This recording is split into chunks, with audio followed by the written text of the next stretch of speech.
علی آفتاب صاحب، میں ایک اور ارباب ایڈ کرنا چاہ رہی ہوں پریسائزلی کہ ہم یہ ود ہولڈنگ ٹیکس کی بھی پہلے بات کر رہے تھے، اور پچھلے کئی سالوں سے ہوتا ہے کہ فار ایگزامپل اگر آپ نے 1000 روپے اپنے اے ٹی ایم سے نکلوانے ہیں تو آپ کے 150 روپیز 200 روپیز اتنا بھی آپ کا ود ہولڈنگ ٹیکس جاتا ہے. اگر آپ ایک انٹرنیٹ کا فار ایگزامپل موبائل کا کارڈ اپلوڈ کریں اس میں بھی آپ کے 70-80 روپے کٹ جائیں گے کہ ٹیکس ہے.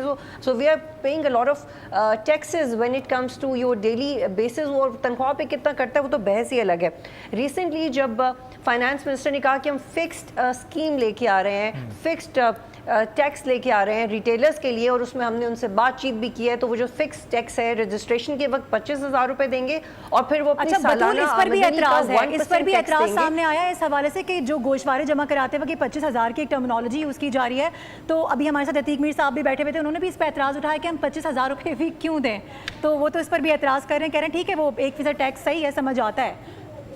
جی وہ اس لیے کر رہے ہیں کیونکہ سب چاہتے ہیں کہ ان کے پیسے بچیں، وہ ان کا رائٹ ہو سکتا ہے. بٹ میں ٹیکنیکل ٹرمز میں بات کر رہی ہوں.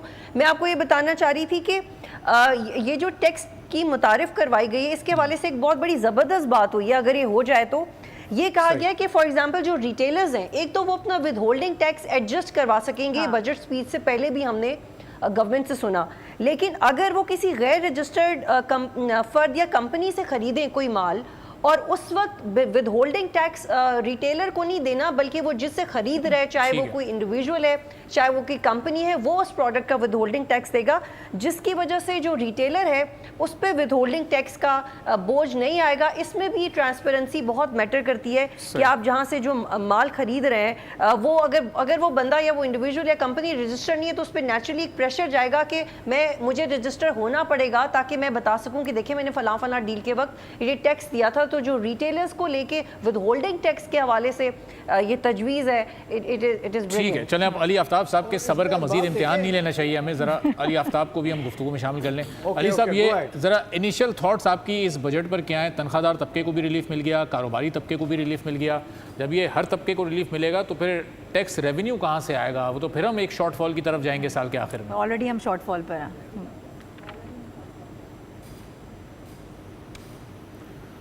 جی یہ اب کافی سال ہو گئے ہیں. جون کے مہینے میں یہ ایک فارمیلٹی بن گئی ہے کہ ہم ایک پیپرز کا پلندہ جو ہے وہ پیش کرتے ہیں، اس کا نام ہم نے بجٹ رکھا ہوا ہے. بات یہ ہے کہ کوئی بھی نہیں کہہ سکتا دعوے سے کہ ہم نے بیسیکلی بجٹ ہے کہ آپ فورکاسٹ کرتے ہو، اگلے سال کی بیلنس شیٹ بناتے ہو.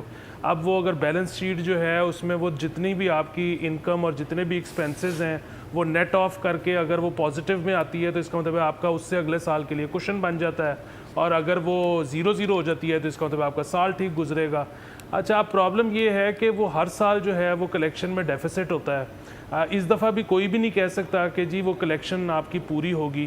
اور کلیکشن پوری ہونا تو ایک طرف مطلب ہمیں تو پتہ بھی نہیں کہ کون سی چیز کہاں سے آئے گی اور کب نہیں آئے گی اور کیسے ہوگا. تو یہ تو بس ایک فارمیلٹی سی مجھے لگتا ہے. مطلب ظاہر ہے بجٹ ضروری ہے کیونکہ آپ کو یہ پتہ لگتا ہے کہ حکومت کی پالیسی اب کس طرف جانے لگی ہے، وہ کن چیزوں کو انسینٹیوائز کرنے لگے ہیں، کن چیزوں کو وہ پینلائز کرنے لگے ہیں. تو اس طرح کی چیزیں ہیں جو بجٹ سے سامنے آتی ہیں. لیکن پھر وہی بات ہے کہ اب آپ حکومت سے بھی اگر پوچھیں گے، وہ ٹھیک ہے 2-3% کا سیلریڈ لوگوں کو ریلیف مل گیا ہے اور بڑی اچھی بات ہے، اس کو سراہنا بھی چاہیے. اس کی وجہ یہ ہے کہ تمام سیلری جو لوگ ہیں ان کی کون سی تنخواہیں ہر سال بڑھتی ہیں، تو ان کی تو بدتدریج جو بائنگ کیپیسٹی ہے وہ کم ہوتی چلی جا رہی ہے. تو چلیں اس میں 3% کا ان کو ریلیف مل گیا. بٹ ادروائز حکومت آپ کو خود یہ کہے گی کہ جی جب تک IMF ہمارے سر پہ ہے ہم جو ہے وہ فسکلی سکویزڈ ہیں وہ، اور ہم جو ہے جو ہماری صحیح معنوں میں پالیسی ہے ہم اس کو سامنے لے کر نہیں آ سکتے. اور آپ دیکھیے گا اگلے سال یا اس سے اگلے سال جب IMF نہیں ہوگا تو پھر ہم آپ کو بتائیں گے کہ بجٹ ہم جو ہماری حکومت ہے وہ کس طرح کا دیکھتی ہے.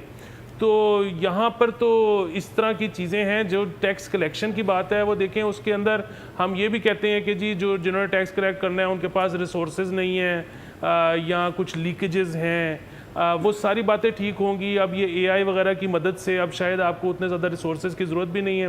لیکن جو ایک بہت بڑا مسئلہ ہے وہ ہے سٹیزن اور ریاست کے ٹرسٹ کا.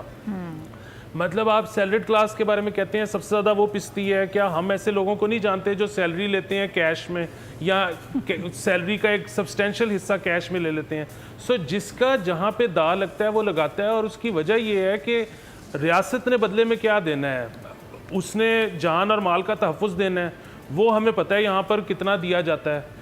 سو یہاں پر کیسوں کے فیصلے وقت پر نہیں ہوتے, یہاں پر کانٹریکٹ کی کوئی وقت نہیں ہے, یہاں پر ایز آف ڈوئنگ بزنس نہیں ہے. سو بنیادی بات جو ہے وہ یہ ہے کہ بجٹ بھی ٹھیک ہے, مطلب ان حالات میں اچھا بنایا ہے, لیکن یہ ہے کہ جب تک ریاست کا اور سٹیزن کا کے انٹرسٹ الائن نہیں ہوتے, جب تک ایک دوسرے پر ٹرسٹ قائم نہیں ہوتا, یہ کلیکشن والے مسئلے رہیں گے. صحیح ہے. سبسکرائب کریں اور بیل دبائیں تاکہ کوئی خبر رہ نہ جائے.